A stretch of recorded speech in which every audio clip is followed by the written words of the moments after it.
কৃষক কৃষি তার উন্নয়ন, সব নিয়ে আমাদের এই আয়োজন। বাংলার কৃষি, বাংলার কৃষি, বাংলার কৃষি। ফলবে ফসল, ভরবে গোলা, আরো বেশি বেশি। বাংলার কৃষি, বাংলার কৃষি, বাংলার কৃষি, বাংলার কৃষি, বাংলার কৃষি। সুপ্রিয় দর্শক, বাংলার কৃষি অনুষ্ঠান থেকে শুভেচ্ছা। কৃষি, তথ্য, প্রযুক্তি ও পরামর্শ এ নিয়ে আমাদের অনুষ্ঠান বাংলার কৃষি। দর্শক, আজ আমাদের অনুষ্ঠানে থাকবে আগাম ফুলকপির চাষ নিয়ে একটি প্রতিবেদন এবং সেই সাথে থাকবে কৃষি বিষয়ক কিছু গুরুত্বপূর্ণ তথ্য ও পরামর্শ এবং অনুষ্ঠানের শেষ ভাগে থাকবে মৎস্য ও প্রাণী সম্পদ বিষয়ক প্রতিবেদন। শুরুতেই মাঠ প্রতিবেদন।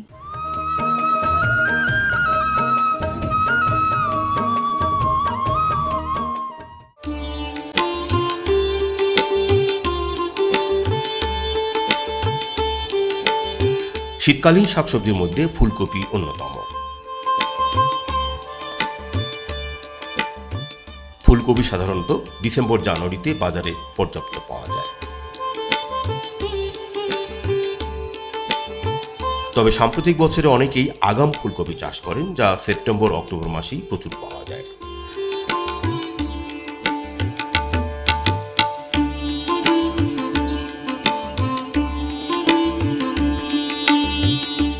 আগাম ফুলকপি বাজার মূল্য অনেকটা বেশি, তবে চাষ প্রণালী একটু ব্যতিক্রম ধর্মী।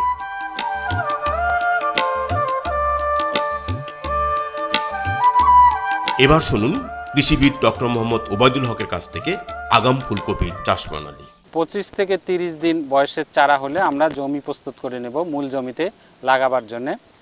ফুলকপি সাধারণত বেডে লাগানোই উত্তম এবং সেক্ষেত্রে প্রতি বেডের প্রস্থ 1 মিটার এবং দৈর্ঘ্য পরিমাণ মতো নিয়েই বেড তৈরি করা উচিত।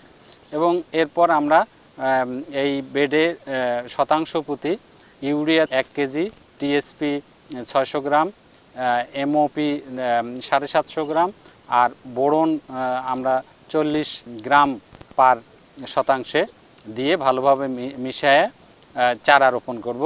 এবং চারা সাধারণত বিকেলবেলায় রোপণ করা উত্তম এবং প্রতি বেডে 2 সারিতে, এবং সারির থেকে সারির দূরত্ব হবে 60 সেন্টিমিটার এবং গাছ থেকে গাছের দূরত্ব 45 থেকে 50 সেন্টিমিটার। চারার গোড়াটা ভালোভাবে শক্ত করে মাটি দিয়ে দেব। এরপর হালকাভাবে আমরা সেচ দেব।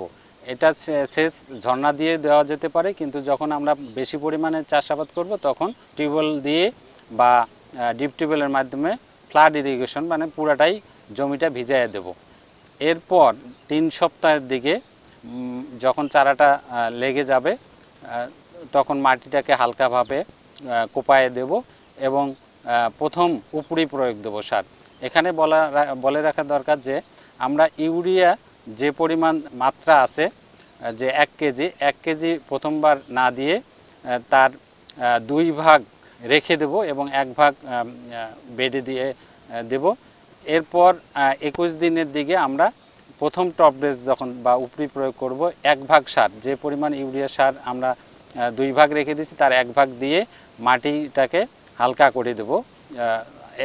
হালকা করে দেওয়ার পরে আবার সেচ দেব।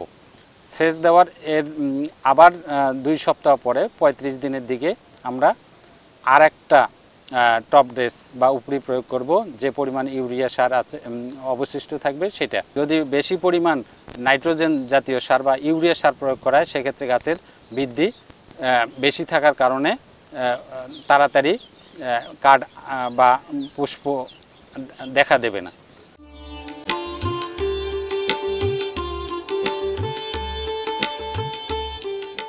ফুলকপির জন্য পোকা একটা আছে ক্যাবেজ বাটারফ্লাই, যেটা মানে বাঁধাকপিতেও ধরো ফুলকপিতেও ধরো, ফুলকপির ইয়াটা খেয়ে ফেলে পাতাগুলা। সেক্ষেত্রে আমরা ম্যালাথিয়ন বা ডেসিস এই জাতীয় বাজারে ঔষধ আছে, সেগুলো 7 থেকে 10 দিন পর পর 2 থেকে 3টা স্প্রে দিতে পারে। এছাড়াও আমরা যখন চারা রোপণ করি তখন দেখা যায় যে অধিকাংশ মাঠে ক্যাটারপিলার গাছের চারা কেটে ফেলে, সেক্ষেত্রে আমরা যদি সকালবেলা এসে যদি গাছটার চতুর্দিকে আমরা মাটি সরাই দিই, দেখব যে ওই পোকাটার লার্ভা বা ক্যাটারপিলারটা পাওয়া যাবে, সেটাকে ধ্বংস করেই ফেলাই। আমরা এখানে দেখতে পাচ্ছেন যে পলিথিন শেড দিয়েছি, এটা এই ফসলটায় ফুলকপির যে গাছের অবস্থা দেখতেছেন যেটা আগাম ফুলকপি, সেক্ষেত্রে বৃষ্টির সময় লাগানো হয়েছে, বৃষ্টির হাত থেকে রক্ষা পাওয়ার জন্যই আমরা এই পলিথিন শেডটা দিছি। তবে এই পলিথিন শেডের খরচ যে খুব বেশি তা না, কৃষকরা ইজিলি এটা যদি আগাম ফুলকপি যেহেতু দাম বেশি পাওয়া যায়, সেক্ষেত্রে এই পদ্ধতি অবলম্বন করতে পারে। আর যদি সময় মানে মধ্যম সময়ে ফুলকপি চাষ করে, সেক্ষেত্রে এই পলিথিন শেড দেওয়ার প্রয়োজন পড়বে না।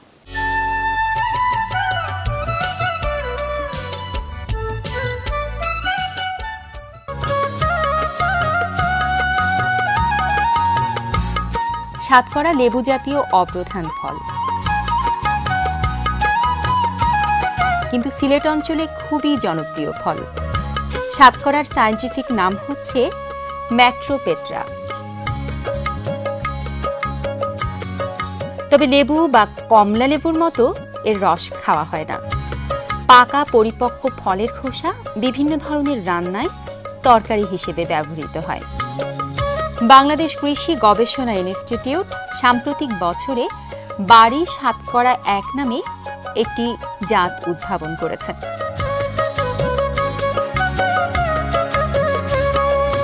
সাতকরা রোপণের সময়ে প্রতি গর্তে 15 কেজি গোবর, 5 কেজি ছাই, 500 গ্রাম টিএসপি, 250 গ্রাম এমওপি, 250 গ্রাম চুন মাটির সাথে ভালোভাবে মিশিয়ে দিতে হয়।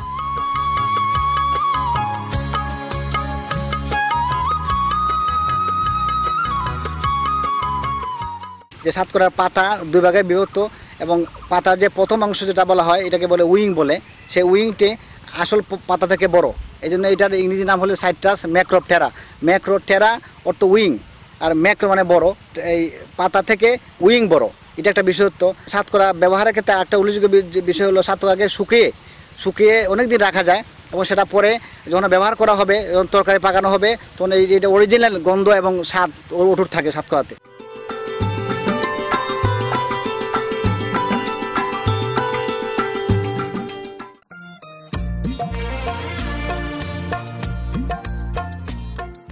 বিলিম্বি অত্যন্ত টক একটা ফল, কিন্তু বিলিম্বির সুবিধাটা হলো যে প্রায় সারা বছর বিলিম্বি পাওয়া যায়। আমাদের দেশে বিলিম্বি ঘরে ঘরে চাষ হওয়া উচিত, এই জন্যে যে আগে আমরা তেঁতুলের টক খেতাম, তেঁতুল আমাদের সহজলভ্য ছিল, কিন্তু আমাদের এত অত্যন্ত বেশি টকওয়ালা কোনো ফল কিন্তু আর নাই। সেই ফলই হলো বিলিম্বি। আমাদের শরীরের জন্যে টক অত্যন্ত জরুরি একটা ফল, অর্থাৎ জরুরি ভিটামিন সির উৎস বেশি, আমাদের শরীরে অত্যন্ত বেশি প্রয়োজন। সেজন্য বিলিম্বি ফল আমাদের প্রয়োজন, এবং বিলিম্বি চাষের জন্যও প্রয়োজন। বিলিম্বি প্রায় সারা বছরই থাকে। আপনার একবার ফুল আসলে তার ঠিক 35 থেকে 40 দিনের মধ্যে বিলিম্বি মানে আমরা গাছ থেকে তুলতে পারি। আর শুধু যে বিলিম্বি পাকিয়ে খেতে হবে তা কিন্তু না, এর যে কচি অবস্থা, সেই কচি অবস্থা থেকে আমরা বিলিম্বি খেতে পারি। বিলিম্বি সেই আমাদের ছোট মাছ যখন আমরা শুকনা করে অর্থাৎ চচ্চড়ি করে রান্না করি, তার মধ্যে বিলিম্বি দিতে পারি। আমরা আমাদের যে মিক্সড ভেজিটেবল করি তার মধ্যে আমরা বিলিম্বি ব্যবহার করতে পারি। এমনকি আমাদের যে সেই প্রিয় টক ডাল, অর্থাৎ আমরা আম দিয়ে যে ডাল খাই, সেই বিলিম্বি দিয়েও কিন্তু খুব সুন্দরভাবে ডাল রান্না হয়, এবং সেই ডাল অত্যন্ত মুখরোচক একটা মানে খাদ্য আমাদের। বিলিম্বি চাষ যদি করতে চাই, আসলে বিলিম্বির চারা সংগ্রহ করে আমরা এখন চাষ করছি। বিলিম্বির সুবিধাটা হলো যে এটা আলো আধারিতে, অর্থাৎ যেখানে একটু ছায়া পড়ে সেখানেও এটা চাষ করা যায়, অর্থাৎ বাগানের যে কোনো কোনায়। আপনি যখন একটা যারা শহরবাসী তারা, আমরা কিন্তু বিল্ডিংয়ের আশেপাশেও কিন্তু বিলিম্বি চাষ করতে পারি, এবং বিলিম্বি গাছ প্রায় 2 বছর পরেই কিন্তু ফল চলে আসে। এটা চাষ পদ্ধতি হলো এর গা থেকে প্রচুর ডাল হয়, এই ডালগুলো কিন্তু বিলিম্বির আপনি ভেঙে দিতে হবে, এবং তার কাণ্ডটা, যেহেতু এর কাণ্ডতে ফল আসে, সেদিন কাণ্ডটাকে যতটুকু পারে লম্বা করতে হবে, এবং কাণ্ড দিয়েই কিন্তু তার ফুল বের হয় এবং সেখানে ফল ধরে।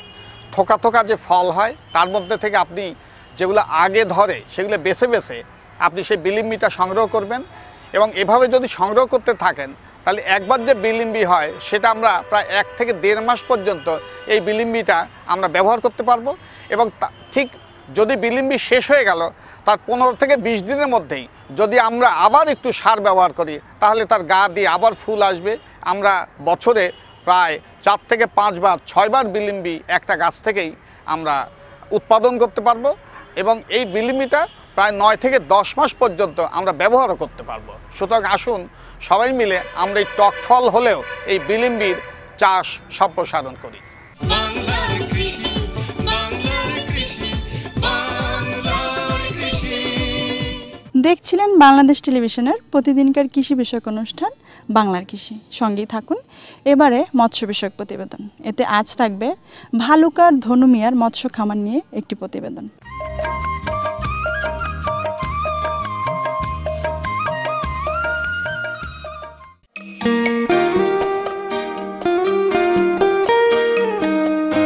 সাম্প্রতিক বছরে ময়মনসিংহ ও তার আশেপাশের জেলাগুলোতে ব্যাপকভাবে বাণিজ্যিক মৎস্য চাষ সম্প্রসারিত হয়েছে।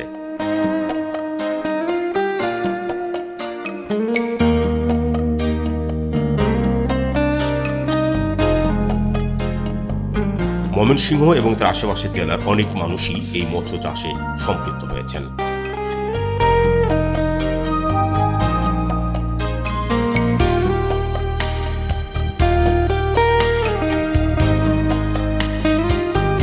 ময়মনসিংহের ভালুকার দেওয়াবাড়ির মৎস্য চাষী ধনু মিয়া তাদেরই একজন।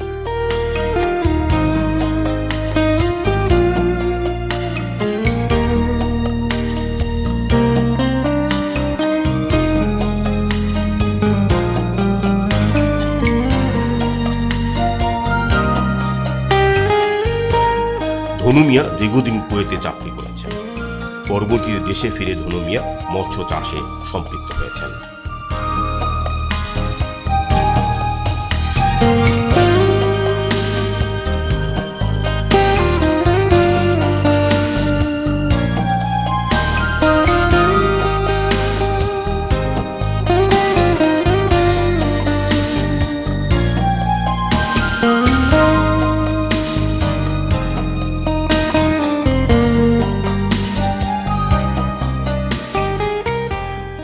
ছোটবেলাতে তো অভ্যাস আছে, তারপরেও ওই আরেকজনের দেখা দেখিতে এটা অগ্রসর কইয়া এই জায়গাটা লিস্ট নিছি।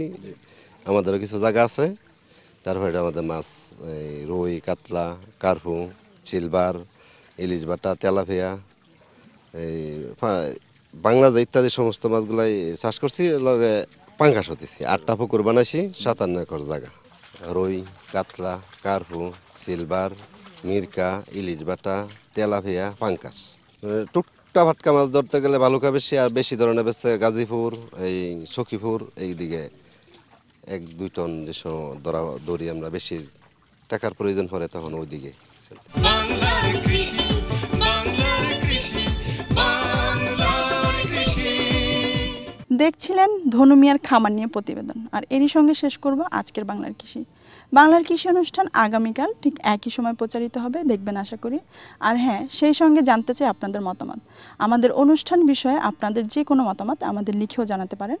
আমাদের লিখবার ঠিকানা প্রযোজক বাংলার কৃষি, কক্ষ নম্বর 215, বাংলাদেশ টেলিভিশন, টেলিভিশন ভবন, রামপুরা, ঢাকা। আমাদের ইমেল অ্যাড্রেস banglarkishi@ais.gov.bd এবং ফেসবুক আইডি বাংলার কৃষি। দর্শক, আজ এ পর্যন্তই। সকলকে ধন্যবাদ জানিয়ে এখানে শেষ করছি। কৃষক, কৃষি তার উন্নয়ন, সব নিয়ে